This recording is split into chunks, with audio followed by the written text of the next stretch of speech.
Let's dive into the daily life of the Egyptian pharaoh Tutankhamun today. However, all information related to ancient Egypt starts with the prefix possibly, because even scientists cannot be sure of the predictions of Egypt's history due to the temporal distance. For us, the ancient Romans are older than ancient Egypt for them, and Cleopatra lived closer to the first spaceflight than to the construction of the Great Pyramids. Cleopatra was born in 69 BC, and 2,000 years have passed since Neil Armstrong's flight. The construction of the Pyramid of Cheops began 2470 years before Cleopatra's birth, and this is not the beginning of Egypt's history, as the first state formations appeared 1,000 years before that in 3500 BC. The last record in Egyptian hieroglyphs was made in 300 AD. To compare with ancient Egypt in terms of historical longevity, modern USA needs to live for approximately 3556 more years. All materials about ancient Egypt should be treated with caution because 90% of the records have not yet been found, and of those that have been deciphered, only a portion. Nevertheless, we can talk about the facts on which historians agree. Tutankhamun rules Egypt. He is 18 years old, but youth is not a hindrance for pharaohs.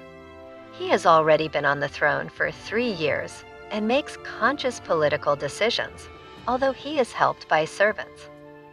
Tutankhamun received comprehensive education, which focused mainly on theology, management, and military strategy.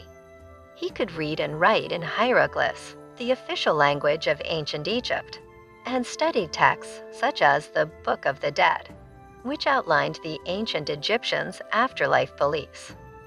To start, it is necessary to define the authorities of each of the regions of Egypt, which for most of history were divided into Upper and Lower Egypt. Lower Egypt is a more favorable region located in the Nile Valley and bordering the Mediterranean Sea, while Upper Egypt is situated further south and is mainly concentrated on the river banks.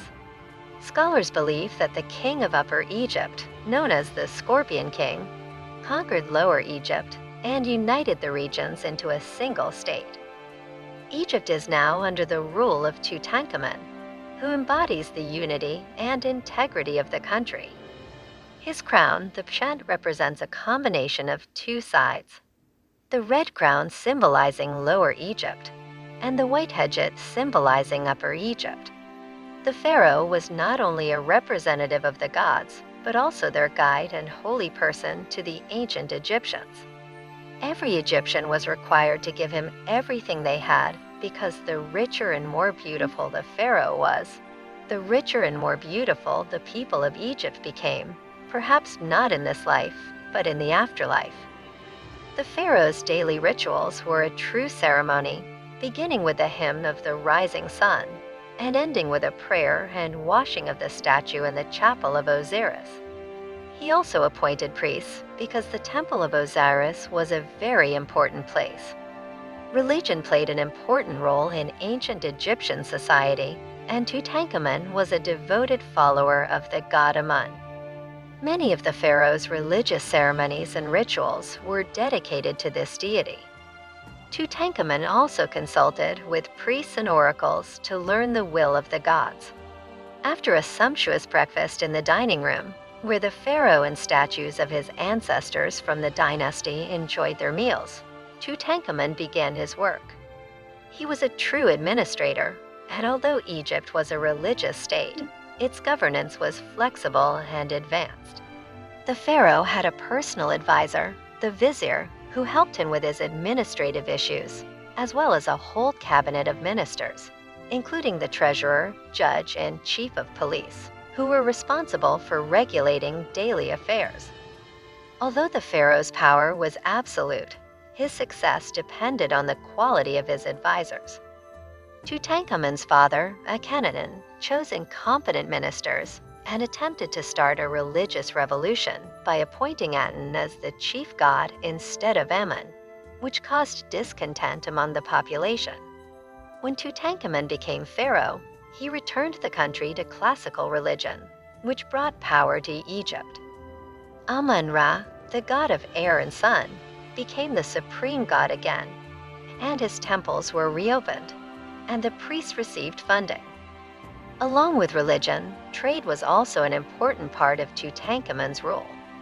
Egypt was primarily an agricultural state, but the Egyptians knew how to use the resources of the Nile River, built canals and irrigation mechanisms, which allowed them to grow a large amount of food and engage in trade with neighboring states such as Babylon, Assyria, southern African states, and of course, northern Greek neighbors along the Mediterranean Sea. Our Tutankhamun even visited Crete once. Thanks to its fortunate location, the Egyptians traded black slaves, ivory, and other goods from South Africa. The Egyptians mastered navigation perfectly, as it was easiest to deliver goods directly along the Nile River. During the New Kingdom period, which is considered the most powerful era of the Egyptian Empire, Pharaoh Tutankhamun's predecessor, Akhenaten, managed to weaken the army and lose Syria due to the advice of incompetent counselors. Tutankhamun considered showing the neighboring Hittites who was in charge, but it was too early for that, and it was later accomplished by Ramesses. As for Tutankhamun's army, in ancient Egypt, there were no traditional barracks, and soldiers were simply housed in dangerous directions, mostly in Asia, as there were no threats from the south. Order was maintained inside by police officers recruited from conquered tribes or hired. By the way, in addition to bows, swords, chariots, and spearmen were also common in Tutankhamun's army, and nobody fought with sticks anymore. As for the pharaoh's day, after exhausting meetings, he would rest. It was believed that during rest, all of the pharaoh's dreams would be prophetic, so advisors would guard him and immediately record Tutankhamun's dreams and orders. When there were no dreams, the pharaoh continued to give orders. These mostly concerned the construction of new temples, statues of ancestors, and other archaeological objects. After the rest, the pharaoh would be carried in a litter by his personal guard for a walk. During the walk, the pharaoh would stand on the terrace and bless all four corners of the world, accompanied by the roar of trumpets. Anyone who heard it would raise flags, fall to their knees, and pray because it was believed that catching this moment was a lucky ticket. There were even cases when thieves and murderers claimed that their sentences were pronounced during the pharaoh's blessing speech, and in such cases, the court's decision was softened. During the pharaoh's blessed speech, it was forbidden even to harm animals, and anyone who did so could face the death penalty because Tutankhamun's life was sacred. In the times of the pharaohs, touching them was compared to a ticket to life. While the pharaoh walked or rested in the garden, he could summon a child or an adult. If Tutankhamun touched him, it could become a reason for spreading rumors about the possibility of becoming an official, a respected person, or even a priest, as the pharaoh never made mistakes. In the evening, the pharaoh usually returned to the dining hall, where he ate with the gods and ancestors, even placing food in front of the statues and then distributing it to the courtiers. Women's dances and circus acts entertained the pharaoh. At the end of the day, Tutankhamun returned to the temple of Osiris, said goodbye to the priests, and put the god to sleep, and the doors were sealed until the next morning. Pharaohs often changed their capitals, including Tutankhamun, who was born in the city of Akhetaten but moved to Memphis and declared it the capital. The center of Upper Egypt was considered to be Thebes, which Tutankhamun often visited because the patron of Thebes was Amun, the name that our pharaoh bore. Next to Thebes, in the Valley of the Kings, Tutankhamun ordered the construction of his tomb, a sanctuary that became his tomb. The discovery of Tutankhamun's tomb in 1922 became a sensation, as its contents were almost untouched. The golden mask found inside became a symbol of Egypt. However, historians claim that the only memorable event associated with Tutankhamun is that he lived and died, as he was an ordinary pharaoh who did not stand out. His ancestor Hatshepsut banned half of Asia and built the entire country, and his descendant Ramses conquered Syria. Tutankhamun was an unremarkable pharaoh for one day, which we have just lived through. If you want to see more videos about ancient Egypt, don't forget to hit the like button. Until next time, friends.